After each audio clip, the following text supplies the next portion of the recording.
Good evening, everybody. Thank you so much for coming. I'm delighted that you're here and for the start of another season of lectures in our Peace and Justice Lecture Series. My name is Tom Morgan, and I'm the director of the Allworth Center for the Study of Peace and Justice here at the College of St. Scholastica. We do this every year. We have a series of lectures on a various topic that we decide, and if you're not on our mailing list, and you want to be, we have a sign-up sheet out in the lobby, and you're welcome to sign up and get more information through the U.S. mail about upcoming programs. We're doing something we've done in the past with some success this year for our lecture series. I think every lecture is going to be great. Tonight's lecture will be great, and all 5 of them will be. I'm quite sure, well, at least provocative.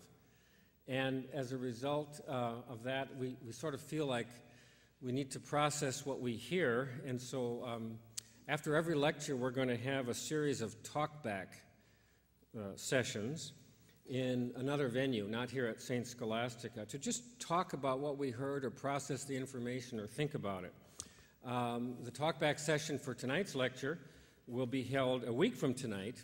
You all should have gotten a yellow sheet about it. If not, then please pick one up if you're interested. And this talkback session will be held at the First United Methodist Church a week from tonight, 7 p.m. And moderating the conversation will be Scott Lyons, who's here somewhere. I'm sure he is. There he is. Former chief of police here in the city of Duluth and currently coordinator of the law enforcement program at Fond du Lac Community College. So I think he's a good person to sort of run the conversation about tonight's lecture. Also, I always like to do this. You should have gotten these green sheets of paper, too. If you are inclined and are willing to spend a little time filling out the evaluation of not only the lecture, but the evening and the program and anything else you want us to know about how we're doing, we would appreciate that very much. Beyond that, it's my duty now to thank the sponsors. I'm so grateful for all the people who help support these lectures, including, of course, the Allworth Center for the Study of Peace and Justice and the Allworth family for supporting this. This is also part of the Warner series of lectures of the Manitou Fund. Also, we've received special support from the DeWitt and Carolyn Van Evre Foundation and from Mary C. Van Evre in memory of William P. Van Evre, former trustee of the college. And additional funding has been provided by the Global Awareness Fund of the Duluth Superior Area Community Foundation and from Reader Weekly newspaper. So thank you again from me, in particular, to all our sponsors. The general topic for the year is terrorism and human rights. And we lead off with counterterrorism, making us safe here in the United States from the threat of terrorism. Our speaker this evening comes to us following a 30-year career of public service, much of it involved in counterterrorism, unconventional warfare, peacekeeping, and other security challenges. He served with distinction as a U.S. Army Special Forces officer, a White House aide for 2 administrations, a senior diplomat at the State Department and the United Nations, and finally, as head of counterterrorism for the New York City Police Department. Mr. Sheehan is a 1977 graduate of the United States Military Academy at West Point and went on to serve in a variety of infantry and special forces assignment in Panama, El Salvador, and Korea. He has served in the field on UN peacekeeping missions in Somalia and Haiti and was a member of the National Security Staff for both President George H.W. Bush and President Clinton. After retiring from the Army, Mr. Sheehan served in the State Department and worked on UN reform and peacekeeping operations in the former Yugoslavia. He was named Ambassador at Large for Counterterrorism in 1998 and served in that capacity for 2 years. From 2001 to 2003, Mr. Sheehan went back to peacekeeping duty as the Assistant Secretary General of Mission Support for the UN Department of Peacekeeping Operations, responsible for supporting 16 missions around the world. In his last assignment, he was the Deputy Commissioner for Counterterrorism at the New York City Police Department, where he helped reshape the NYPD into what is widely regarded as one of the most effective counterterrorism organizations in the world. His office had more than 120 detectives assigned to the FBI's Joint Terrorism Task Force, where they partnered with the FBI in managing counterterrorism investigations in the New York metropolitan area. Mr. Sheehan has master's degrees from Georgetown University School of Foreign Service and from the U.S. Army Command and Staff College. He is a distinguished fellow at the Counterterrorism Center at West Point and at the Center for Law and Security at New York University. In addition, he's a counterterrorism analyst for NBC News in both their English language and Spanish language versions. Currently, Mr. Sheehan is a partner in Torch Hill Equity Partners, a private equity group that specializes in defense, intelligence, and security sectors. He is the author of Crush the Cell: How to Defeat Terrorism Without Terrorizing Ourselves. By the way, that book will be available after the lecture. He lives in New York City with his wife, Sita, and their 2 children, Alexandra, who is a sophomore at Georgetown University, and Michael, who's 7 years old and a 2nd grader at St. David's School in New York. Ladies and gentlemen, please welcome Mr. Michael A. Sheehan. Thanks, Tom. The long version. Thank you, Tom. It's a long version of my bio. Sorry to have to put you through all of that. Thanks again for inviting me, Tom. I appreciate being up in Minnesota today and getting out of New York City. I spend most of my time either in New York City or Washington, D.C. and in the Middle East. So come out to the heartland of America is really refreshing. And to see Lake Superior today, it was really great. It's great to be here. And it's St. Scholastica, too. We're very impressed with what you've done at the university here, at the college here, as we were talking. It's a college, not a university. And what you've done. Thank you to the Allworth family as well for putting this program together and supporting it. So I think it's greatly important at colleges and universities to have these types of programs to bring folks like me from outside of academia to come in and talk to people like you. It's good for us, and hopefully I'll be able to contribute also to the community here, both the students and the community at large around St. Scholastica. Tonight, I'm going to talk about terrorism and counterterrorism and sort of the evolving threat and the evolving response of counterterrorism. But really, what I hope to do, particularly because I'm in an academic environment, is to get you to think. I'm going to provoke a little bit. I hope I provoke a little thought. I hope I provoke you to maybe to be a little bit, even raise a little emotion in you, either against or for what I have to say. I hope you challenge it. I remember once I gave a speech in New York City, and a guy rushed up after the speech and said to me, "That was a great speech. I agree with everything that you said." And I said, "Well, that's terrible." I said, "I don't even agree with everything I said. So, I'll change my mind tomorrow on at least a few things I spoke about." So I hope you all also challenge me and challenge the rest of the people that come as part of this series. And because actually most of the information about any subject, to include counterterrorism, is in the open source. Now, I've had the privilege of serving in our government, so I have some insights about this business, and I've been in counterterrorism for a better part of about 30 years, in and out of it. But you can come to your own judgments if you do your homework. But that's what I would ask of students or anyone in academia. If you are going to form a judgment of a subject, at least have some of the facts straight too, and I'll try to present some of those today. And then you can come to different judgments on policies or how to go about it. And there are always honest disagreements in judgment about how a different policy. But the facts, hopefully, people can agree on the facts and the questions to be raised, and then have legitimate policy discussions on which way is the best way to address an issue like counterterrorism. So I thought what I would do, the first part is talk about the nature of this group Al-Qaeda, which I've spent a great deal of time studying, dissecting, and living and breathing who they are, what they think, and how they operate, well prior to 9/11. And I've studied them in depth. Who are they? What are they up to? How have they evolved over the last years? And then I'll talk about our counterterrorism policies and what I think have been effective and what I consider to be a grand waste of time and energy. And then perhaps make a few judgments about where I think the threat is evolving and what I think we should do about it. And then perhaps have a little discussion about that, and perhaps you can challenge me, and I look forward to that. First, let's talk about a little bit about Al-Qaeda and this organization.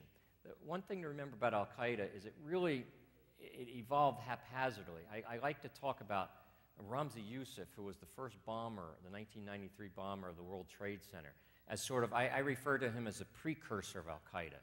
He really started to invent what Al-Qaeda became before he knew what he was doing. He was acting out on a lot of rages he had amongst himself, and he was part of a group of folks that was starting to have a worldview where their ideology was directed toward the U.S. and to some degree Israel, but mostly to the U.S. as an expression of their rage that had mostly to do with the Islamic world, but were starting to point the blame toward the West for the problems that were in the Islamic world. And Ramzi Youssef attacked the World Trade Center in 1993. Unfortunately, his bomb wasn't that big, or could have had much more damage than it did. Bin Laden at the time was still in Afghanistan and still really hadn't shifted his focus to the West. His concerns were still mostly in the Islamic world. But by 1995, when he went to Sudan and then back to Afghanistan, he began to develop this concept where they were going to direct their action to the West, to what they call the far enemy, which is really the U.S., Western Europe, and also to Israel. And in 1996, he issues his first fatwa. This is 3 years after the first World Trade Center bombing, where he does start to hold the Americans and the Israelis accountable for the problems that he saw primarily in the Islamic world. And so in 1998, he issues another fatwa, which really kicks off this new wave of Al-Qaeda action directed against the United States. And in 3 years, really between August of 1998, when Al-Qaeda bursts onto the scene and attacks our 2 embassies simultaneously in Kenya and in Tanzania. 2 embassies were attacked in August of 1998, the USS Cole in October of 2000, and of course September 11th. So in 37 months, they conducted 3 strategic attacks against the United States. This is a fairly extraordinary series of events where a small organization operating out of the boondocks of Afghanistan is able to conduct 3 strategic attacks in 37 months. That's a pretty good operational tempo, the term is, in the military. So Al-Qaeda really, in my view, reached its apex of power on September 11th, when that operation went very, very well. But let's think about Al-Qaeda during that period, where it really comes out of nowhere and out of the 1990s, sort of the remnants of the Mujahideen, and really a combination of the Egyptian groups that evolved, the radical strands out of the Muslim Brotherhood in Egypt that united with bin Laden, some former Mujahids from the Afghan war, and created this new organization. You know, who were these people and what were they up to, and how were they able to conduct these 3 strategic attacks in 37 months? I would argue they were able to do so because fundamentally the United States of America and its Western allies didn't understand this group, didn't see it coming. Even when they were attacking us in 1998 and 2000, we didn't get it. I talk about in my book about the attack on the USS Cole, which is October 2000. We're coming on the 10th anniversary of this, and I was the ambassador at large for counterterrorism at the State Department at the time. About 6 months before the attack on the Cole, I had issued what they call in diplomacy a démarche. This is a warning to the Taliban. And I called up the foreign minister of the Taliban in around February, March of 2000, and I told him, I'm giving you an instruction from the highest levels of the U.S. government. Do you understand what that means? Yes, yes. And I said, I'm giving you instruction, I'm warning you that you are harboring Al-Qaeda, and Al-Qaeda is attacking the United States, and we're holding you fully accountable for that. Do you understand that? And he said, yes. And I said, I'm going to tell you a story. And this is all being translated into Afghan and English on a phone. And I'm talking to him, and he's in Kandahar, Afghanistan at the time. I actually called him from my house because it was late at night, and I was home, and by the time the phone was connected, I was talking to him on the line. And I said to him, you have to understand that, think of if you live in a neighborhood, and you live in a house, and in your basement there's an arsonist.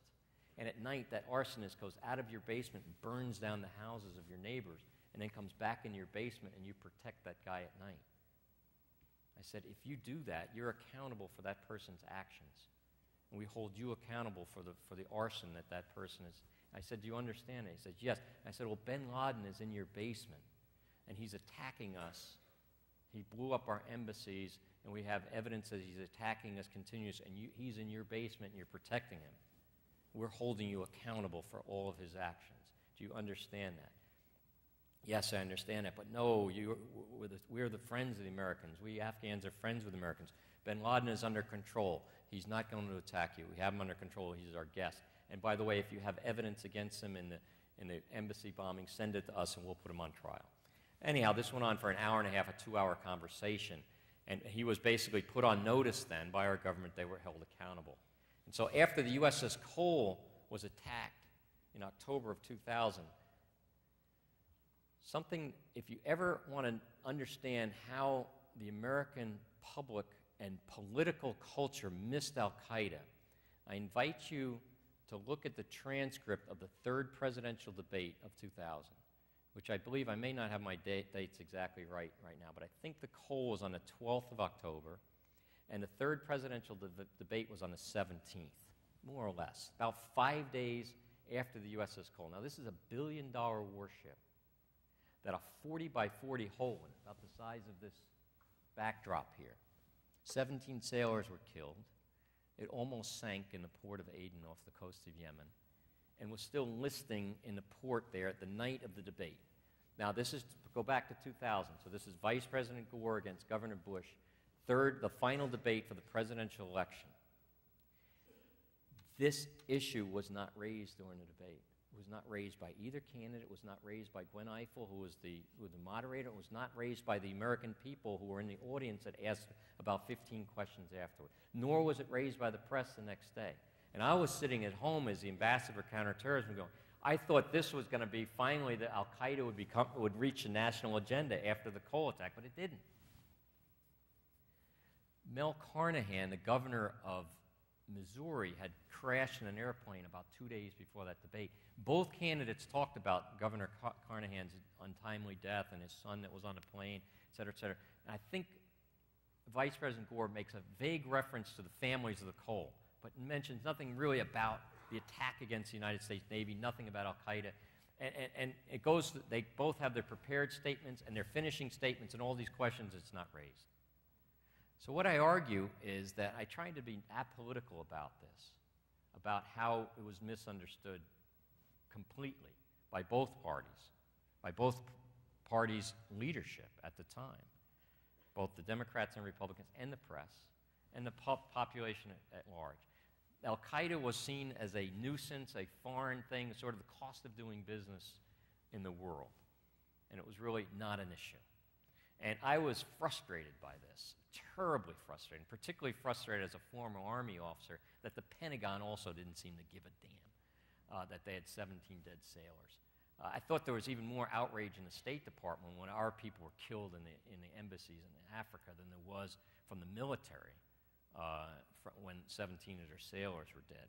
And it just greatly frustrated me as I was serving the Clinton administration, and as it rolled into the Bush administration, they didn't get it either. Both administrations ignored it, in my view, equally. So basically, my point is that al-Qaeda was operating in Afghanistan from that period of the mid-90s when they really evolved until 9/11 with complete impunity. Now, yes, after the East Africa embassy attacks, remember President Bush did shoot some missiles into Afghanistan, blew up some of those camps, but bin Laden escaped. And he was accused, remember Wag the dog, he was accused of, because of the Monica Lewinsky scandal, that he was shooting those missiles in Afghanistan to divert the American people away from the scandal. And even then, the issue, after our embassy was blown up, got diverted into different types of political discourse, and it disappeared. And then the USS Cole comes up later, and again, after about 3 days of images on CNN, it disappeared. And by the fifth day of that presidential debate, it wasn't even an issue. So Al-Qaeda's operating with impunity from Afghanistan. The central apparatus is able there to train its people, launch its operatives overseas, and conduct these attacks with a degree of efficacy and a degree of deadliness. So they had this strategic capability.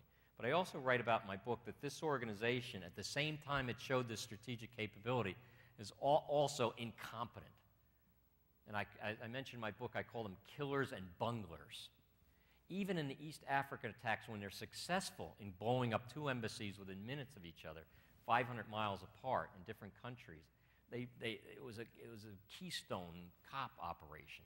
I talk about how in the Nairobi embassy, they drove up in a truck, and the guy had a pistol in his jacket. He was supposed to get out of the truck and force the embassy gate guard to open up the gate so he could drive the truck underneath in the basement, detonate the bomb, and then have a catastrophic collapse of the building. But he left the gun on the seat of the truck in his jacket. He ran to the gate guard. He didn't have a gun. He had a little flashbang grenade he threw, like a big firecracker. He threw that and ran away. The driver of the truck said, "Oh, I can't get underneath." He just drove alongside and detonated it and blew the face of the building off, killed 17 Americans and hundreds of Africans, many of them Muslims, by the way, and it didn't really have the impact it could have had if they had their act together. The guy who ran away, by the way, then goes to Pakistan, gets picked up, and from that they roll up the whole cell, the leadership of it that wasn't involved. In Dar es Salaam in Tanzania, they parked the truck next to a wall in between the embassy, and it blew up and didn't kill anybody in the embassy, and it killed a couple dozen poor Africans that happened to be walking around the embassy at the time. So even then, when they were successful, the degree of incompetence they had was huge. Remember, the USS Cole is October 2000. They actually tried to attack the USS Sullivans on January 3rd of 2000 when it came into the port of Aden.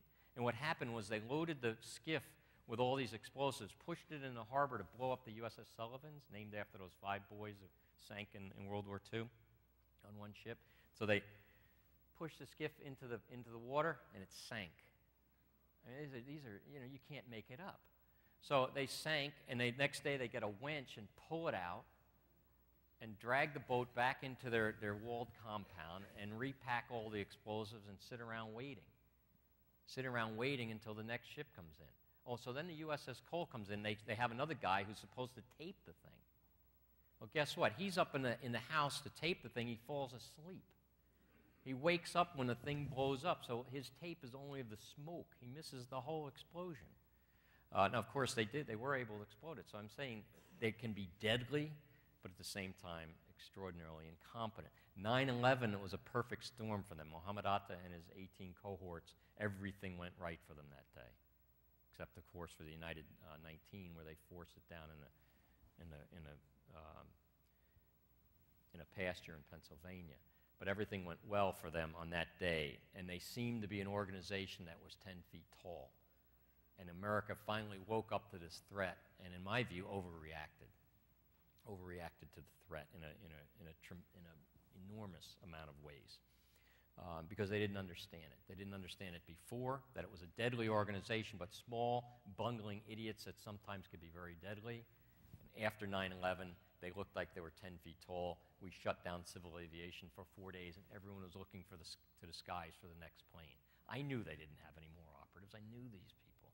I knew they really pulled off a good one, but I knew it was also a small organization. It wasn't likely they were going to be able to sustain any attacks, which they haven't been able to. So Al-Qaeda reaches its apex on 9/11. Between 9/11 and the next few years, the Al-Qaeda franchise has become very active around the world. They're inspired by the attack of 9/11. So in Indonesia, the Philippines, North Africa, Turkey, you see a series of attacks. They become very active. And then in Madrid, 2004, in Madrid they have an attack. 10 backpacks go off, 4 trains, 100 people killed. A year later in London, July of 2005, another 4 backpacks, 3 trains and a bus. So Al-Qaeda seemed to be really on a march. But what was also happening at the same time, the central apparatus in Afghanistan was being battered, and they started to lose their strategic capability. So let me go through some of that and what worked here. Now remember, we as Americans, we're good at beating up on ourselves. We can pound ourselves into the dirt and how incompetent and terrible we are about conducting any policy. And that's part of our political system, because someone's always in the opposition, and they're going to be tearing down who's ever in there. While Bush is in there, the Democrats are going to be saying he's screwing everything up from right to left. Now Obama's in there, and the Republicans are going to be doing the same thing. So we have this constant, negativity about how we're doing. But actually, if you think about it, since September 11, 2001, there's only really one major metric that matters in counterterrorism, and that's how many attacks have been conducted here in the United States. 0.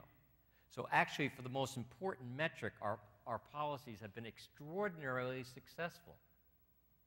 Unfortunately, we've conflated the issue with so many other things, Iraq and reinventing the state of Afghanistan, and all those haven't gone too well. And so we have this tremendous critique of our policy, but actually we've been very effective in preventing Al-Qaeda from attacking us again. Who could have predicted on September 12, 2001, that 9 years later there'd be no attacks in the United States? You could possibly one attack, and that's Major Hassan at Fort Hood, killed 13 soldiers at Fort Hood. That, because of his connections to Lockerbie, who's an Al-Qaeda propagandist, there is a link to Al-Qaeda. I'd sort of say it's Al-Qaeda associated, but it's almost a half of a workplace violence thing. But nevertheless, I would, if I had to choose, I'd lump it into a terrorism attack in the United States. But it's not as clear an Al-Qaeda attack as, say, London or Madrid. So really, we've been very, very successful. So what has worked? Let me describe to you, in my view, what I think has worked that has debilitated Al-Qaeda's capability that I described earlier. Remember those 3 strategic attacks in 37 months? That's pretty good. That's pretty happening. That's operational. And 0 for 9 since then. Why? Why has that happened? When I lived in New York City, people would always ask me, why haven't we been attacked again? And I can tell you, a lot of the so-called counterterrorism punditry of 2003 and 4 and 5, these people used to drive me crazy. These are the alarmists would say, oh, Al-Qaeda's waiting. They can do an attack, but they're just waiting. They're waiting for the big one. And I used to answer, why haven't they attacked us? Because they can't. If they would have yesterday. And if they could tomorrow, they'd attack us tomorrow. I used to say that in 2004, and I've been saying it ever since. They weren't holding back. They couldn't. So why? Why did it work? I'll go through 4 major reasons, maybe 5. The first was the takedown of that sanctuary of impunity in Afghanistan. We can never allow that to happen again. We can never allow a group like Al-Qaeda to sit in an area without pressure on them. If we do, they will come back at us with that same intensity again. One attack a year, that type of op-tempo. Devastating attacks, even worse than before. 9/11s, USS Coles, embassies. If we leave them like we did prior to 9/11, they will be back, they will be effective, they will kill us in fairly consistently large numbers. But after 9/11, we kicked them out of Afghanistan, and they lost that sanctuary of impunity, and that really has diminished their ability to organize and launch those attacks. And by the way, we did that with 400 people on the ground. 5th Special Forces Group and CIA paramilitary operatives and the U.S. Air Force, working with the Northern Alliance, a bunch of thuggish militias from the north, Uzbek and Tajik primarily, came down to the south, supported by a small number of CIA and Special Forces guys, a lot of them I know, and they pushed the Taliban out of there in a matter of 70 days. They were gone. None of the experts got that right, by the way. Everyone's saying we're going to be in Afghanistan tied up in the mountains for years. And of course, now it's 9 years later. Were they right? Not really. The Taliban was pushed right out. Unlike the Soviets, The Mujahideen, by the way, never really did push the Soviet regime out. Really, the Taliban did in '95. Najibullah was still in charge long after the CIA and left in 1988 or 1989. But in any case, within months, we pushed out the Taliban. And unfortunately, bin Laden scoots out the back of Tora Bora into western Pakistan, into Waziristan, where he still is, in my view, hid out somewhere in those mountain areas. So we were very, very successful in getting them out of there. Unfortunately, not successful in knocking out bin Laden and Zawahiri. We can talk later about their importance to the organization, the movement now. But that destruction of that sanctuary, critically important. Now, three other things that have really also diminished al-Qaeda's ability strategically to attack. Number one, and all these have to do with intelligence. The first was about a military operation in Afghanistan. The next three are all about intelligence.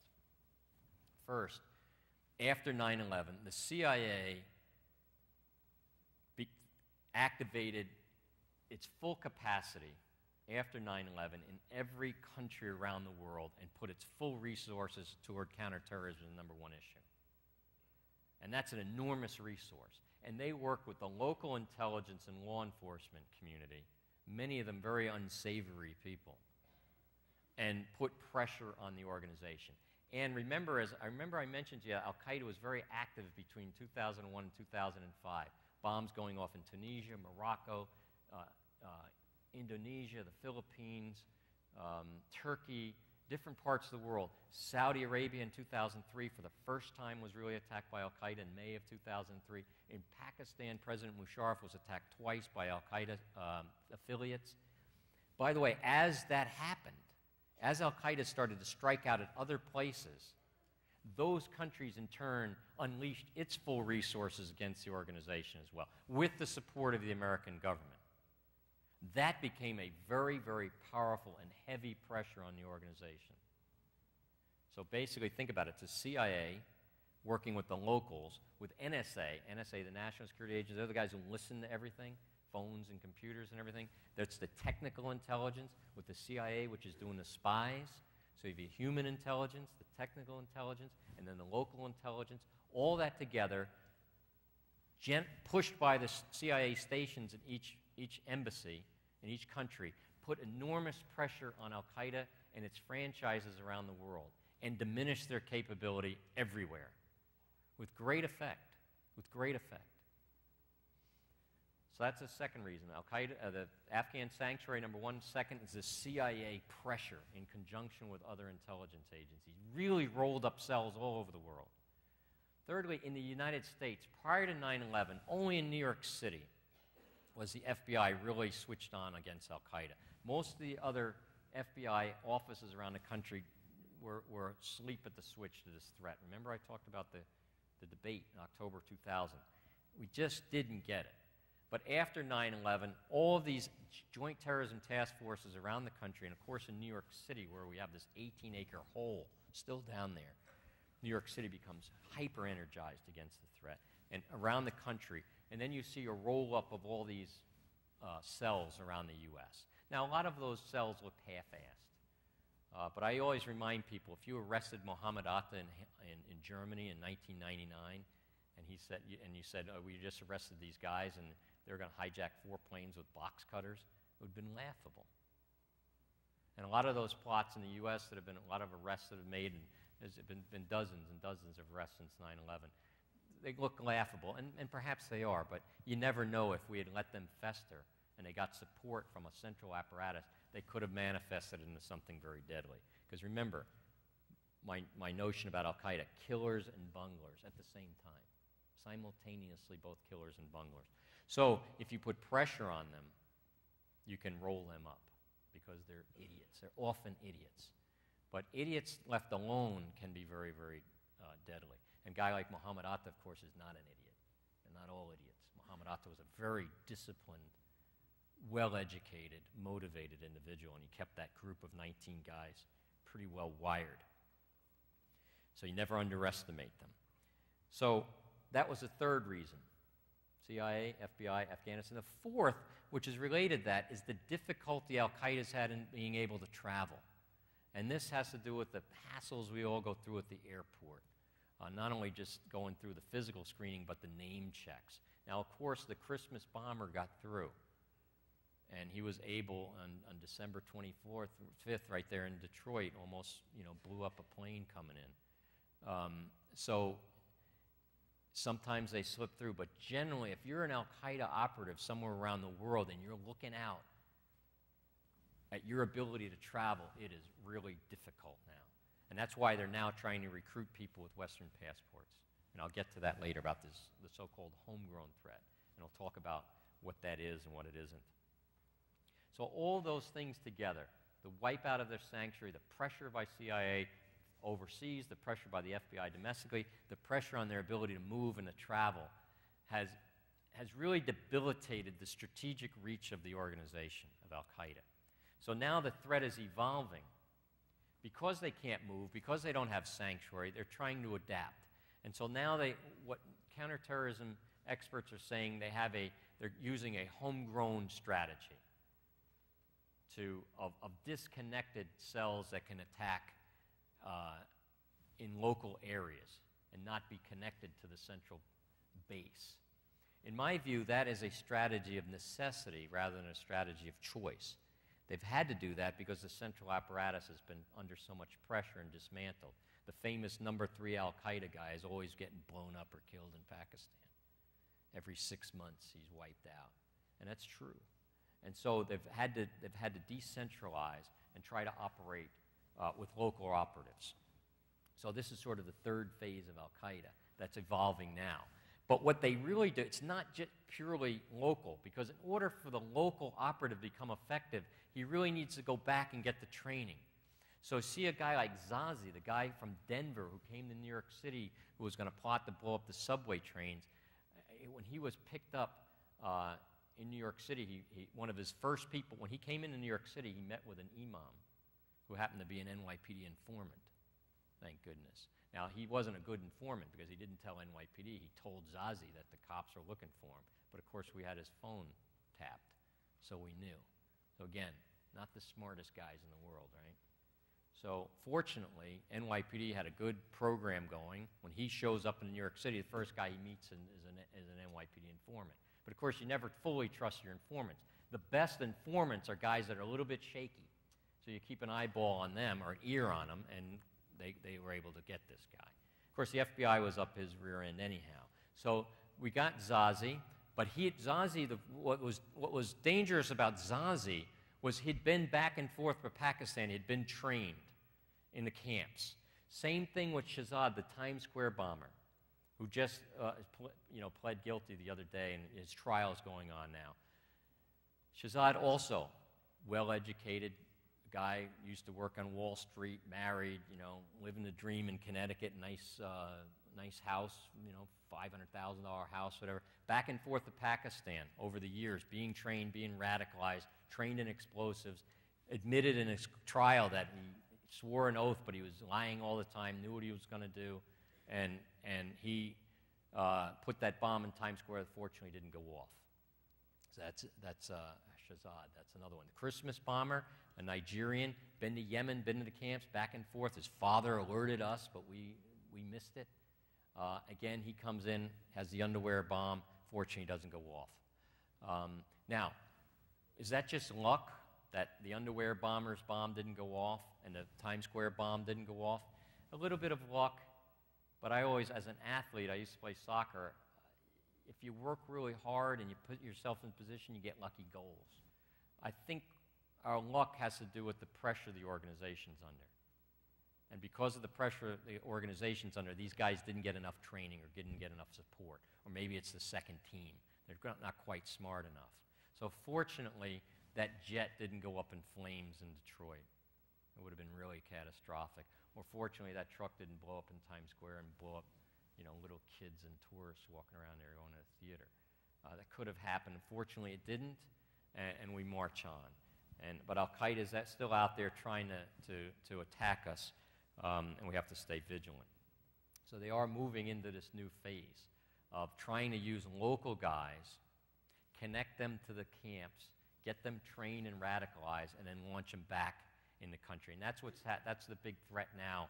What happened was an Afghan German citizen was arrested.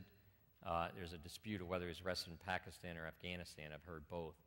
And he admitted that there was a whole group of people like him, German citizens, residents, Afghanis, that were in the camps being trained and being launched back into Europe to conduct attacks. And that's what sort of spawned this increased security in Europe over the last few days. And also the French intelligence said, yes, they've also been notified that there's a female suicide bomber from North Africa that's being vectored at France as well. So those things came together and raised the alert levels, probably a little bit higher than I would have done. I think these plots were still more aspirational than fully developed. But nevertheless, security officials deemed it important to release that information to raise the alert levels. I've been in that position before as a member of government. It's difficult because you feel pressure. Well, if I don't tell anybody and something happens, it's not just covering your rear end, but you feel a responsibility to let people know what you know and let them make judgments. And so that's what they do. So they let the information out and say, yeah, this is out there. If you're going to Europe, use common sense. And they're trying not to say don't go, but they're trying also to let you know what the government knows. And part of that stems, just to give you a little background on that, a little background on that. If you recall the Pan Am 103 Lockerbie bombing of December 1988, I believe, or 89, 88. Remember, this is a plane, Pan Am 103, coming back from Scotland, full of students from Syracuse University, where my brother went, coming over Lockerbie. Bomb blows up, the plane breaks in half and goes into Lockerbie. By the way, those students are alive all the way down. Don't think that they're not. That's a couple minutes down. It's a horrific event.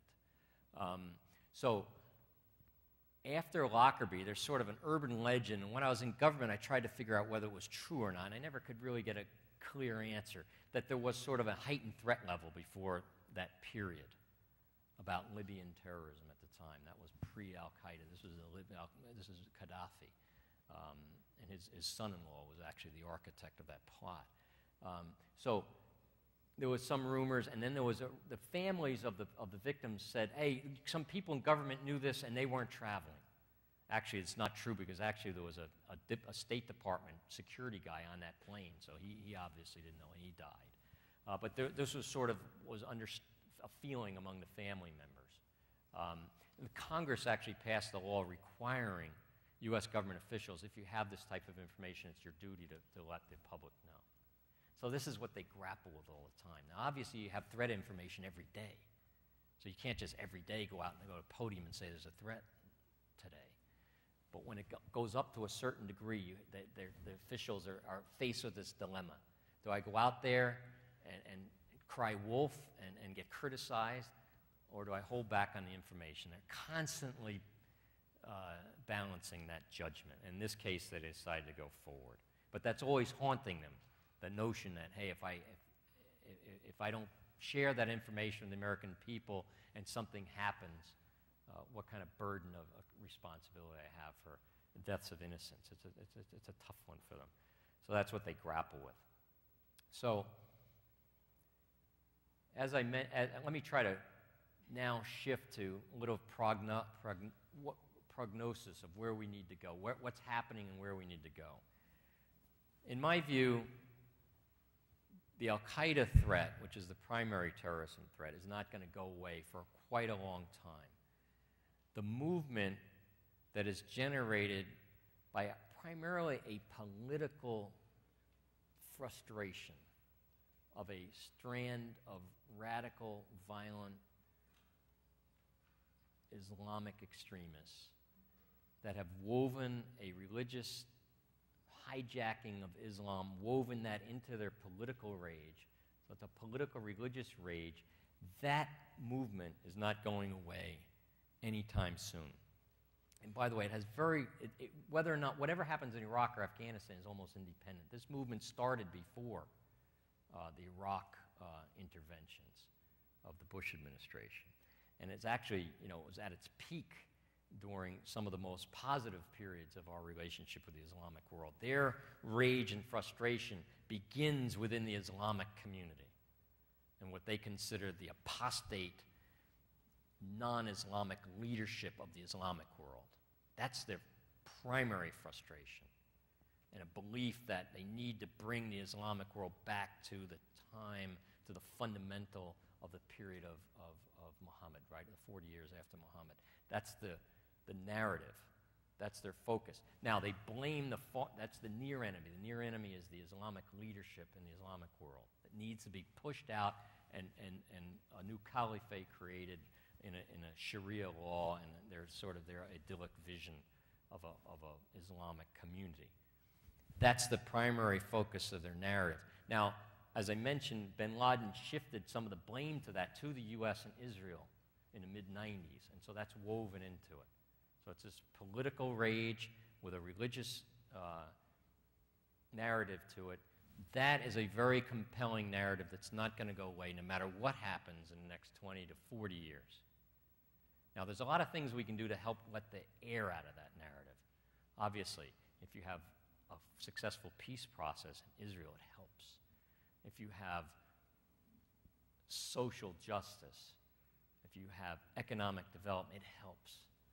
Let the air out of that narrative a bit, but don't underestimate it. The people that are generating this organization really aren't even concerned with a lot of those issues. Their narrative is compelling no matter what happens. I used to tell people, by the way, if there's peace in Israel, when I was at the UN, a lot of people at the UN said, oh, it's you Americans' fault. If only you could force the Israelis to have peace with the Palestinians, this whole issue will go away. So it's your fault. It's your fault the Arabs and the Palestinians don't have peace, and because of that not having peace, that's why Al-Qaeda is there, and so it's all your fault. Okay, great. But then I remind them, I said, by the way, if there was peace in Israel tomorrow, I would assume that you mean that there's some sort of Israeli state and a Palestinian state, right? Yes, yes. Well, by the way, the Al-Qaeda fanatics reject that. That would infuriate them because they reject the notion of Israeli state and they reject a compromise on Palestine. So I said, don't kid yourself that if you had peace and perfect peace in Israel tomorrow, these guys are going away. No way. That doesn't mean I don't want that peace process in Israel. Of course I do. But don't kid yourself to think that all of a sudden if we have peace in Israel, these guys aren't coming. They'll be in some ways even more inflamed. But the good news, if you had peace within Israel and Palestine, it would take away some of their rhetoric. It would take away some of the things that they launch onto to gain more support. So it's important, but it's not enough. These guys are coming. So, in my view, how do you move forward? I think you do what's worked in the last 9 years. And don't despair. They're not that good. If we continue to what we're doing in a modest way, we can continue to marginalize them. And so what does that mean? In my view, do not allow them to get a sanctuary again. Does that mean we have to occupy Iraq and Afghanistan forever? No, and I'm going to come back to that. Don't allow them a sanctuary of impunity. Keep pressure on them with intelligence operations around the world. Keep pressure on them in the United States. Don't kid yourself, they're here. Look at that trial of Shahzad. Look at what that guy's saying on the trial. It's pretty frightening. They're here. We have to stay after them, but we can do so in a modest, controlled way without being hysterical about it. And keep them from traveling, too, because they need to go back to get that connectivity in order to be effective. And finally, what I say in my book, How to Defeat Terrorism Without Terrorizing Ourselves. When I was in New York City working with Michael Bloomberg on a daily basis, I said to him, if we're attacked tomorrow, don't overreact. Don't close civil aviation for 4 days. If they blow up the subway, get it running right away. And I tell the story in my book about in Israel. I had 2 detectives in Israel when there was a terrorist attack outside of a mall. And they were there. They came right after it. They came and watched the Israelis react to that attack. The Palestinian suicide bomber was dead, and I think a couple of Israelis hurt, maybe one dead. What happened was the Israelis they come to the scene, they police up all the body parts and deal with them in their religious, the religious way. There's some laws they have to deal with the body. The terrorists, they didn't really care that much about his body. But anyhow, they did that first. The second thing they did, they just carted him away. But the innocent they had to deal with, and then the wounded, obviously. The second thing they did was they bring the forensics guys in, pick up all the forensics and doing everything. The third thing they did is came in and washed that place down, repainted it, put the glass up, hammered everything up, and the next day that entrance to the mall is open. And their business as usual, because they're sending a message to terrorists: you will not disrupt our life. We will not be intimidated by you. Same thing in London when they blew up the subways in 2005. Now, obviously, where it was blown up, they had to repair it, and those were closed. But the rest of the subway system was running again that day. And I told that to Michael Bloomberg. I said, you have to get the subway running right away. And you have to get on the news and not overreact to this. And you tell the people that, yes, Al-Qaeda is successful today. But remember, over the last X years, they haven't been able to, because they're not that good and they're not going to intimidate us, and we're moving on with our lives. Because terrorism is an instrument of the weak. And they attack innocent civilians, women and children, because what they want to do is they want to terrorize the general population. They want to strike fear into your heart. And if you allow them to do that, you amplify their real power. You fall victim to their strategy. So my message in New York was, don't amplify the terrorists, don't give them victory they don't deserve. So if they do attack it, get over it. Move on. And don't turn it into a political football and start blaming one administration or the other. Sure, there'll be plenty of time to have accountability if people made mistakes. And if people made mistakes in the security community, fire them and put somebody else in charge. But don't create a new agency, don't spend another $1 billion, and don't invade another country. Fix it and move on. And that was always my message. So what I try to do when I talk about terrorism is separate it from politics as much as I can. And I like to anger both right-wing and left-wing people. Because on the right wing, I believe the neocons conflated terrorism with their own agenda in Iraq and in the Middle East. And in the left wing, I believe a lot of people also bring their own agendas to the terrorism issue to take care of other issues they've had for a long time, as the right-wing neocons did. I got another issue, let me strap it on to terrorism and do it. And I think the left does that as well. I try to isolate terrorism for what it is. It's a threat that's a serious one. It's a threat that if we do the right things in a modest way, we can mitigate it. It's not a threat that deserves to turn our country upside down. But it's one that if we ignore it, as I mentioned before, they will be back and kill us, and that'll be a shame. So that's basically my pitch. There's a couple of other areas I'd like to get into, but I think I'll probably stop around now, right? Tom, you think I'm about done? There's a couple other areas I could probably do in a Q&A, but thank you very much for your attention, and I hope I did provoke some thought. I know you all don't agree with me, and that's great. So I look forward to Q&A. Thank you. Thanks.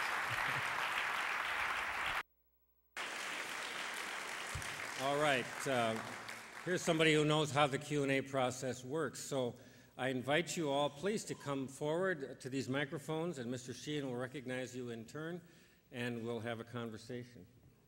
Thanks. This thing working? Thank you for your very interesting speech. You raise a fair number of questions. Over and over again, I heard you say that that we shouldn't allow Al-Qaeda to have a safe haven from which to operate. Briefly, what are your thoughts on the situation in Pakistan where the way we're doing things now, I think we'll have to invade them in 5 years. How do we prevent them from having safe haven in Pakistan? This is the fundamental question that the administration is addressing now is shifted to Pakistan and Western Pakistan. But really, they've been in Pakistan since November, late November, early December of 2001. remember what my earlier remarks on our policy in Pakistan. By the primary metric, it's successful. So think of how bad I can go on, I can talk for an hour about how bad things are in Western Pakistan, especially now they've had a flood that's devastated the whole region. And how bad, how the Taliban is back, AlQaeda's there, and bin Laden's still there. They seem to be able to project again. Those Germans were there the other day. It's a nightmare scenario, and I can go on and on with a litany. But the fact of the matter is, for 9 years, they haven't been able to project from there to attack us here. So why? Because we've been able to keep, they have a sanctuary there, but it's not a sanctuary of impunity. They're under pressure. Now, unfortunately, how is that pressure manifested? What we're doing now, what's working, is there's intelligence operations there, and at the pointy end of the spear of the intelligence operations, a Predator drone, which is it's a blunt instrument, and it's not an ideal instrument, but it's probably the best of bad options.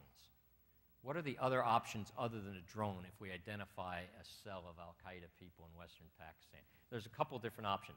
One option is to do a military invasion in there and go up there and get a military. You can't just send a squad up there. They're up in a mountainside. You can't get there. So you can invade, or you can send a team up there. We've tried that. It doesn't work. The Pakistani army has gone in there and swept, which, by the way, is much more disruptive than a Predator. When an army division goes through there and dislocates tens of thousands of people. And whenever you do that, the elderly and the young die. Whenever you have these massive military operations, they're terribly ineffective. So that's one option. The other is to do nothing. And I say that's not an option for any president, because they'll be back, as I mentioned, those 3 attacks, if we leave them there. So if you identify the cell, you can't get to them, they send a Predator. Predators are an ugly instrument, because often innocents might die in that. So I think our Predator policy has to be carefully reviewed. We ought to be more sparing in the use of them, but unfortunately, they are going to remain a major part of the equation for the next 10 to 20 years in Western Pakistan, because the alternatives are worse. We don't want to invade Western Pakistan. In my opinion, that'll make it worse. So the Predator, the armed Predator, is the least bad of all the other options, to either do nothing or invade, and everything in between. So I think what we're going to wind up doing in Western Pakistan is a lot more of the same. Intelligence operations, some special operations involved in there, working with the Pakistanis, an important but flawed ally, and muddling through. It's ugly, it's imperfect, innocents die, but there's no president, Bush, Obama, the next one, that will allow al-Qaeda to sit there with impunity. It's not going to happen. And right now, the Predator is the answer, unfortunately. A fair number of nuclear weapons are...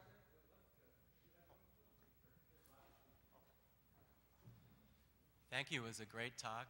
I agreed with everything you said. I kind of doubt that. Well, not exactly.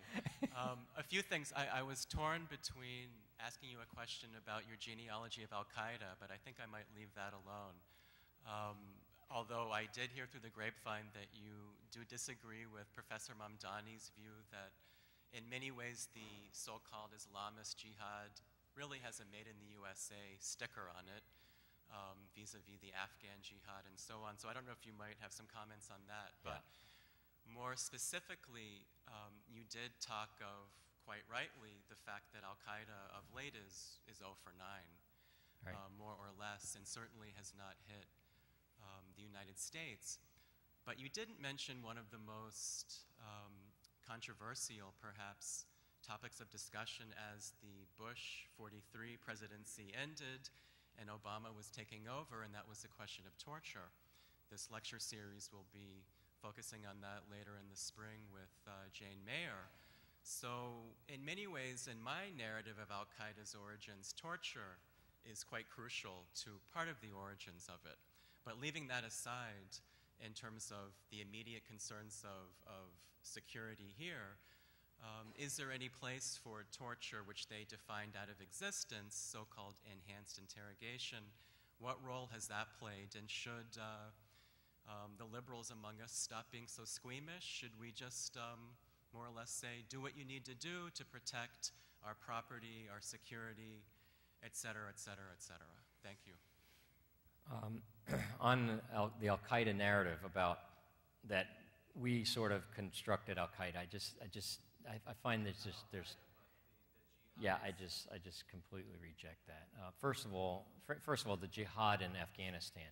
If you even watch Charlie Wilson's war, which isn't completely accurate, you realize that the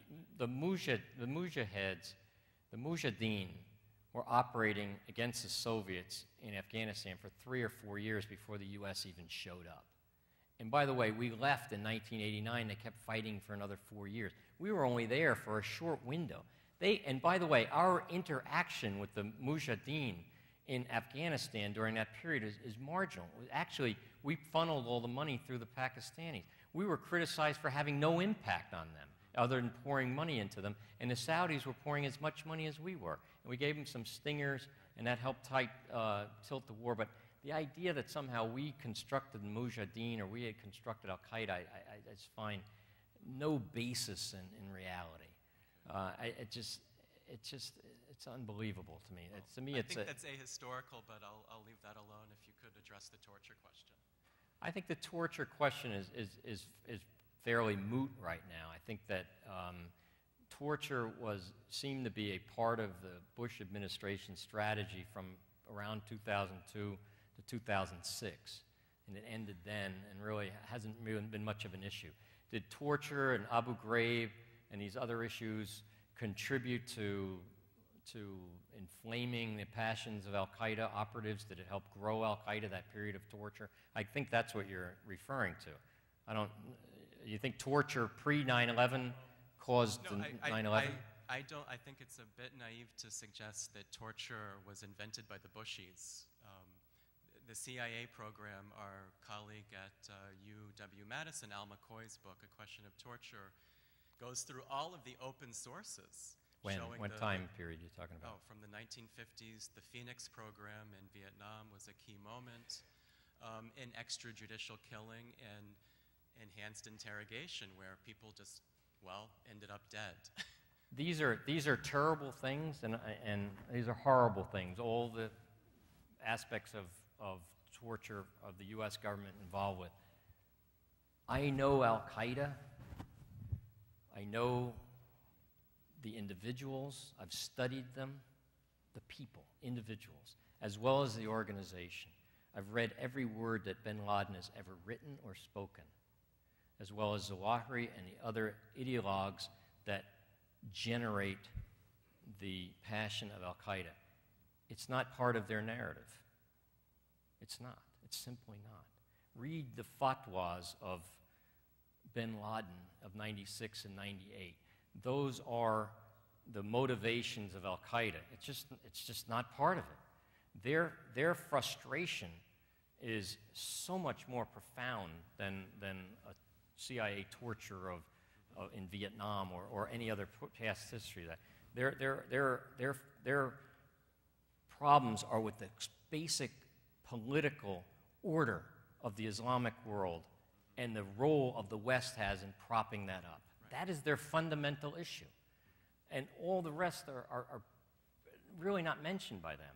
Most of the hoopla around the torture is really, within the Al-Qaeda circle, it's not a big issue.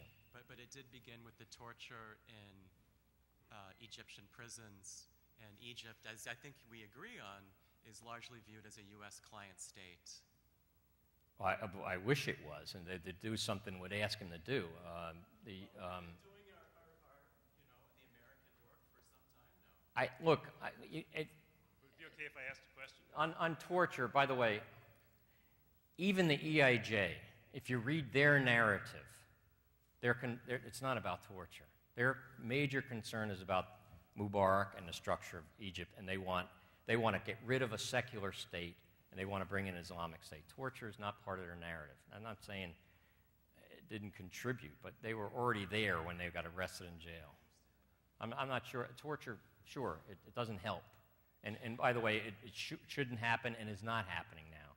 And hopefully we'll stay out of the equation. comment on the nature of nuclear terrorism as a threat to the United States and how that could be minimized? Yeah, nuclear terrorism, or the threat of nuclear weapons is the number one concern of every administration since Truman, since the Soviet Union developed its nuclear weapon. It is always the number one issue because the weapons are so catastrophic. So the proliferation of nuclear weapons, either by states or hostile states or into terrorist organizations, is always number one. It's the primary concern. Having said that, the probability of it is much lower. The probability of attacks by Al-Qaeda are going to be airplanes, bombs, boats, Mumbai-type AK-47s running rampant around a city. Those are the much more likely scenarios. So that takes up a lot of the effort. But always the government retains a small and very focused part of its action to deal with nuclear weapons and its proliferation. So that is what really drives our policy in Pakistan. In many ways, it would be nice to just write off Pakistan and just, continue to just keep, banging Al-Qaeda with predators and special ops and stuff. You just can't. We have to stay engaged in Pakistan. They have nuclear weapons, and they have it's a very fragile state. So we're gonna have to stay entangled in Pakistan forever, and try to keep that country stable, and also keep their nuclear weapons protected. And that's a difficult equation. So that's really the main issue over there in Pakistan is their nuclear arsenal. I worry more on a day-to-day basis. I worry about an improvised radiological bomb or an improvised biological weapon or chemical weapons, or just 10 guys with AKs running around like in Mumbai. Those are the things that worry counterterrorism officials every day. But in the back of our mind is always that threat. Fortunately, the Soviet nuclear stockpile seems to not be a major problem anymore. If you recall, by the way, I like to downplay hype. And in the late 90s, a lot of people were saying it's not a matter of when or if, but when a Soviet small nuclear weapon was going to fall in the wrong hands and explode. They said that same thing about Stinger missiles, by the way, in the program to the Mujahideen, that someday a Stinger from that program is going to shoot down an airplane. Not a matter of if, but when.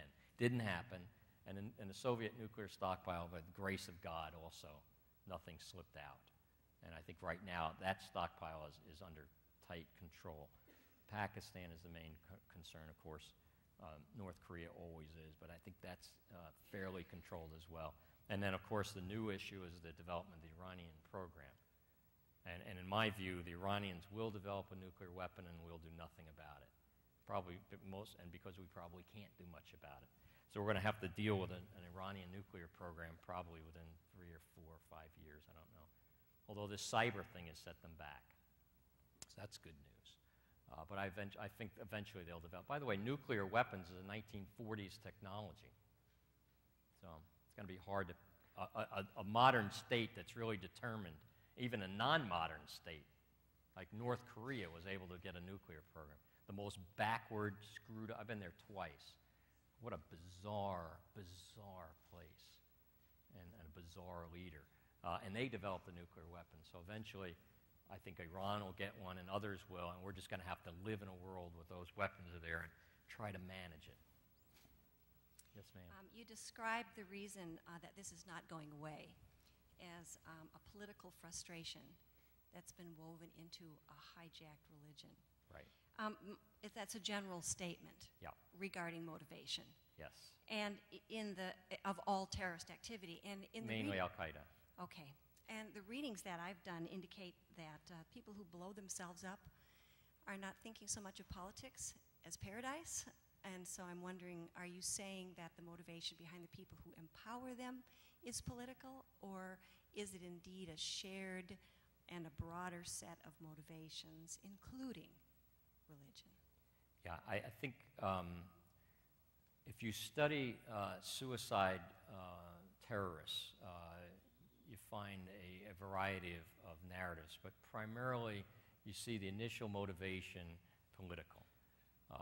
And then what they do normally, and really Hamas is the expert of this, and so the model for developing a suicide terrorist is modeled after how Hamas does it. Normally Hamas, when they identify a potential suicide terrorist, they'll put them in a program that lasts about a year. And in that year period, it's a lot of religious indoctrination. So by the time they do die, it's often about religion and about the paradise. And let me explain a little bit about that as well. But each of those are different. Hamas, by the way, is very, very different from Al-Qaeda. Hamas terrorists, there is much more of a socio-economic, political, religious component to that, a nationalist land. It's a much more, a much different narrative than Al-Qaeda. Al-Qaeda is a different organization. And so it's a little bit different. But most of the terrorists, it originally originates from a political frustration. They often are religious. Sometimes they're not. But they often are religious. And then as they radicalize and move down most of them, when they're normally recruited, become part of an organization. They want to fight. And then some of them are peeled off to become the suicide terrorists. It's during that period where the religious part of it becomes more embedded into them. And a lot of them do think about going to paradise, martyrdom at that moment, yes. And it's a compelling narrative. A lot of people joke about believe me, the religious power of the argument I don't underestimate. It's very powerful. And a lot of people joke about the 72 virgins and everything, and I find that offensive, because really it simplifies and makes a cartoon of the religious nature of this. For them, martyrdom and defense, if they can convince themselves that the suicide attack is defending the faith, then it's an honorable way to go. And if also, it's not about the 72 virgins that motivates a lot of people. It's often about intercession. And a lot of Christians believe in intercession. Intercession meaning that you can pray, say, to the Virgin Mary, for the Virgin Mary to intercede with the Father on your behalf, or to pray to saints. You don't pray to the saint, you pray to the saint to pray to the Father, to intercede. A terrorist will often believe that if he dies in martyrdom, he will be able to intercede on behalf of his family to allow them to come to paradise too. So that suicide bomber is not just bringing himself into paradise, but he also feels he'll be able to intercede with Allah to help his family come to paradise too. Not only that, often they're rewarded on earth as well. They're paid and their families are paid. So it's a very powerful. That not only they become heroes and their meaning in their life, their families are taken care of, and when they die, not only they go to paradise, but they can also intercede for their family. That is very powerful. And so a well-constructed suicide program will weave that deeply into the terrorist. And so it becomes very important. And remember, when I talked about the sanctuary of impunity, its importance, I talked about operatives coming to that sanctuary and being trained and indoctrinated. And it's in that camps is where they have two types of training. One is how to build a good bomb, and we see that they're failing in that, and all these bombs are duds. And secondly is that process of religious indoctrination that will see them through the operation. So it's a very important part of it. But normally, in my experience, looking at the case studies, it often starts with a political frustration. By the way, the other part of it, when you look at these guys, the individuals, and mostly men, 99%, there's some women, particularly the Chechens and the Sri Lankans too, you'll see a personal issue there as well. There's a personal problem of some sort, of an alienation or frustration. And as with most men, what's primarily on their mind when you're 19 years old and male? Sex is often woven into it as well. So it's sex, it's empowerment, it's their place in society, it's political hatred, a religious woven into it. All of these things you see in different degrees in each of the cases, and I've studied dozens of them. But by the way, of the 19 guys, a lot of those weren't really very religious. the 19 guys on 9/11. Muhammad Atta even, not really a religious zealot. When he went in, and thinking he's going to paradise, yes, but he was not your traditional Salafist of a dedicated, a living the life of a religious conservative. He didn't live that life. He lived like any other grad student in Germany. 3 quick questions. Was the decision to appoint George Mitchell as a Middle East ambassador flawed, as the U.S. Senate found that he was unable to serve on the 9/11 Commission due to a conflict of interest?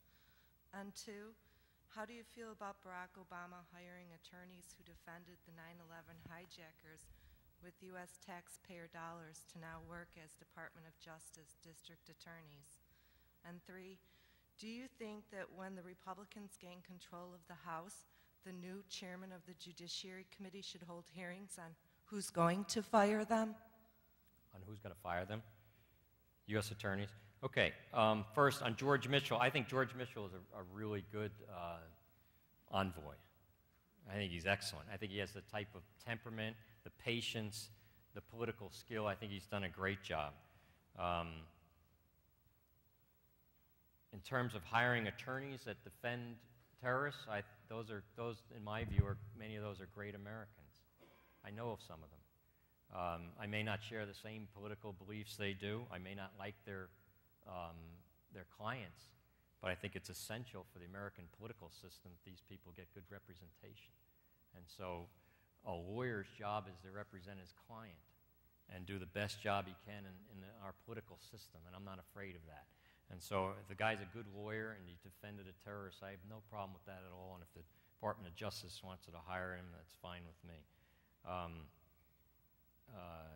So again, what I call for in my business is I would hope a U.S. attorney that his dedication is to the law, not politics. And most of the attorneys I know that defended terrorists, their dedication is to the law. Most of them. You have some that might have strayed across that line, but those people are just bad lawyers. And so the Justice Department shouldn't hire bad lawyers. But there's a lot of good lawyers who defend terrorists, and they do so with a lot of criticism, and I'm not one who does that. In terms of hiring and firing of U.S. attorneys, again, in my view, U.S. attorneys play a critical role in our justice system. It should be apolitical. Yes, they're appointed. Each political party comes and goes. You would hope the Department of Justice remains as apolitical as possible, and that these lawyers do their job in consistent with the law, and keeps the politics out of it. It's unfortunate when I hear of U.S. attorneys getting swept out or in by one party or the other, or there's a politicization of that. I hope we can get beyond that. Two more questions, and then if you want to make any concluding remarks. Okay, sure. Hi. Could you talk about the conundrum that is Saudi Arabia? On one hand, an extreme funding source for extremists, and on the other hand, a target of the extremists themselves. Yeah, I think even prior to 9/11, when I was leaving the Clinton administration, I said to the transition team, I said there are two key countries in this issue of terrorism, Saudi Arabia and Pakistan. Those are the two key countries. They are our most important allies in this struggle, in this challenge, and their most flawed allies. The Saudis, on the one hand, a lot of the money that funds these movements comes out of Saudi Arabia. The ideology, the Wahhabi sect of Islam, I find somewhat troubling at times, the radical portions of it. Most Wahhabis are very peaceful, nonviolent, gentle people, but there's a group of them that are angry and leaning towards violence, and a lot of that comes out of Saudi Arabia and has for years and years. And in Pakistan, you have this tremendous, a country of tremendous problems, a country that has a hard time defining itself. The only thing that really defines Pakistan defines itself, it's not India, and it's Muslim. Other than that, it doesn't know what it is. And it struggles in its definition, and it has tremendous psychosis as a country. Remember, it was created out of the partition. It lost half of its country in Bangladesh. It's constantly worried about its breakup of Baluchistan and other parts, the Pashtuns. And so Pakistan is a mess, politically, socially, economically, and inside that you have these groups that are just this hodgepodge of organizations. Saudi Arabia has links to those groups. The Wahhabism, which is a strand of Salafism, this fundamentalist part of Islam, which again, mostly nonviolent, mostly non-problematic. Salafists, gentle people that want to live like Muhammad did back in the first caliphate. They want to go back to the purity, what they consider the purity of old Islam. But within that strand, there's a violent part that says we've strayed, and they're the vanguard that want to change it. And so Saudi Arabia is a troubled partner, and they hear that from us all the time. I think they've improved lately. Both Pakistan, remember, on May 12th of 2003, AlQaeda attacked in Saudi Arabia for the first time. The Saudis kind of woke up then and really have been having a running gun battle against AlQaeda since then.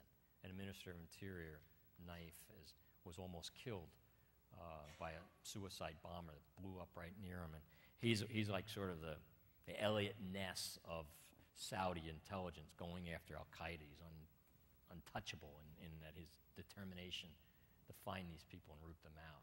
And so there are bright spots there, but there's still a lot of baggage there too. Same with Pakistan.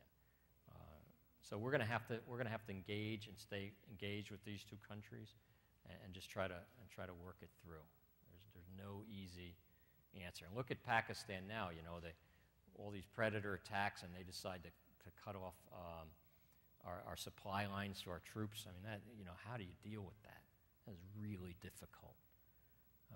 This is a troubled ally. They got big problems, and I think they're in denial, Pakistanis. And this is my problem with some of the narrative coming out of Pakistan and some out of the Islamic world, where they never take accountability for their own problems. It's always the U.S.'s fault. And this is my problem with the people blame the U.S. for creating al-Qaeda.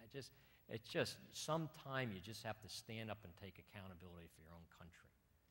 And the Pakistanis, if you've listened to them, and I love Pakistani people, they're very educated, but if you listen to them, if they go on TV, they're going to start off with this litany of blame rather than looking at their own country and trying to sort out a country of tremendous potential yet so flawed, an economy that's a mess, dominated as an oligarchy. It's a feudal society in so many ways, and they just need to modernize and give their people a chance. And again, I'm contradicting myself, right, when I said there wasn't a socioeconomic component to it. See, I'm already changing my mind there. Of course there is, but what I don't want, I don't want to give people an excuse to say that only until we have social justice and economic development, which isn't coming into my lifetime, then al-Qaeda will go away. My point is that they're not going away with all these other issues. They have a narrative that's compelling without that. It's secondary, tertiary, not even part of their agenda. But of course, if you can advance those agendas, it makes it easier for guys like me who are trying to catch the bad guy. If you can make advancements in Pakistani society, if you can advance the Middle East peace process, if you can eliminate abuses in Abu Ghraib and terrorism, if you don't kill people with errant predators, all those issues make my job much more difficult.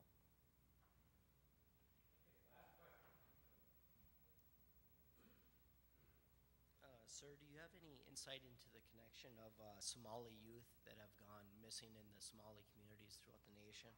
Do you see it part of a homegrown strategy or a recruiting effort to support the civil war in Somalia? Thanks for asking a question. Let's look at Somalia, the Somalis, Americans that left here. I spent about 9 months in Somalia, by the way, during the initial intervention at the end of the Bush administration. I was on the NSC staff for George Bush when we went in there with all the best of intentions, and I rolled over in the Clinton administration as Somalia unraveled. let's look at the Somalis as a sort of a case study of how things can go bad for us.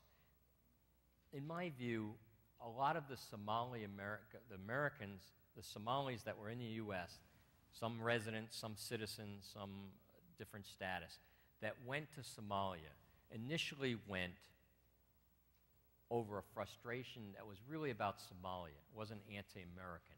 We're going to Somalia because it's a mess, and we're going to join this Islamic group because they seem to be the best hope for Somalia. These warlords that have been killing each other in Somalia for the last 20 years are horrible people.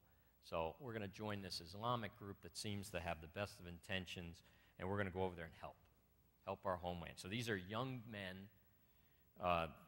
Like many young men, they want to seek adventure and pick up a gun and go do something, and so they went to Somalia. They weren't really Islamists or radicals, but when they went over there, they joined a group that had a broader ambition. Not only in Somalia, but some of them had broader ambitions, and they became involved with groups that have linkages to Al-Qaeda. I believe that most of those guys went over there just for Somali issues. But the concern is that when they join an organization like that has a broader agenda, that they can be turned while they're in Somalia and sent back to the U.S. then to operate against the U.S. And I believe the Lackawanna Six is a group like that. And Lackawanna Six, I believe, initially went to join Al-Qaeda prior to 9/11, those 6 kids from Lackawanna outside of Buffalo. This was prior to 9/11. They go to Afghanistan, they meet bin Laden, they were going to join. That was primarily because they wanted to be involved in that cause over there. It wasn't about the U.S. And actually, when they went over there, they said, this sucks. You know, boy, it's cold, it's miserable, these guys are whacked. I'm going home, you know. And I think they went home, and without their primary leader, the guy who went to Yemen was killed in a Predator attack, I think those guys probably never would have really risen up and to take action. But unfortunately, they broke the law. They joined an organization committed to kill Americans. They got arrested there, and they're going to jail. But you never know whether they would have or not. So I think one of the concerns I have about young American men, normally first or second generation, are going back home to Pakistan, like Shahzad or whatever. Normally, it's the local issue that's driving them there, but you worry about them coming back and taking out action here. When I was in New York City, we did investigations on a lot of folks. And in most of the cases that I had knowledge of, the anger that these guys had was mostly back home. It wasn't here. They might have been Kurds, they might have been Afghans, they might have been Pakistanis, might have been North African. It was about back home, frustrated with that, wanting to go over and wanting to help. Or it might have been a Palestinian helping Hamas or a Lebanese helping Hezbollah. It wasn't about doing something here, but you worry about them coming back on a rebound. And so that's something that has to be watched. And by the way, it's illegal for them to support groups that are designated terrorists, so they get in trouble with the law, even if they're not plotting here in the U.S. So that's that sort of thing. Tom, you think I conclude? Yeah, I'll conclude. Again, I thank you. I hope I provoke some thought and critical thought. As students, when you're students, don't believe me about terrorists. Ma'am, you were talking about studying terrorists and seeing that religious part of it. That's great. I applaud you for looking at case studies. Look at case studies of who these people are. If you really want to understand this movement, read about them. Take 10 examples of people and learn about them, and you'll figure out what makes them tick and what they're about. Read what they say. Read bin Laden's fatwas. You can get them on the internet. 96 and 98. It explains who they are and what they're about, and try to understand them for what they are and what they're not. They're not 10 feet tall. It's been 9 years. We can continue to manage this issue.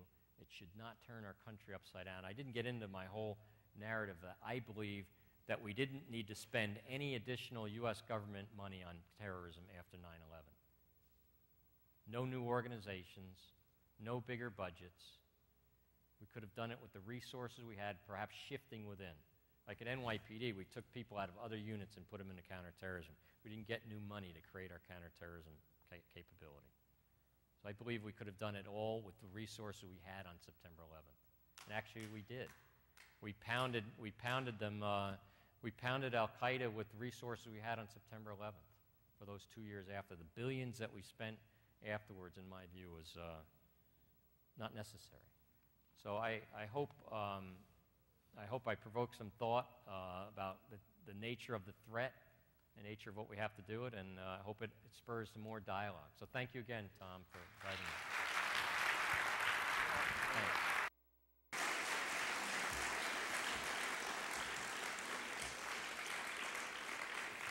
Thank you so much, Mr. Sheehan, and thank you all for coming. Just a reminder, we can talk more about this next week at the Coppertop Church, First United Methodist Church, 7 p.m. With Scott Lyons, right? You'll help us talk about it. Little reception in the back, in the lobby there, and we can continue the dialogue over cookies and celery and whatever else they have, and maybe sell a few books. Thank you all for coming.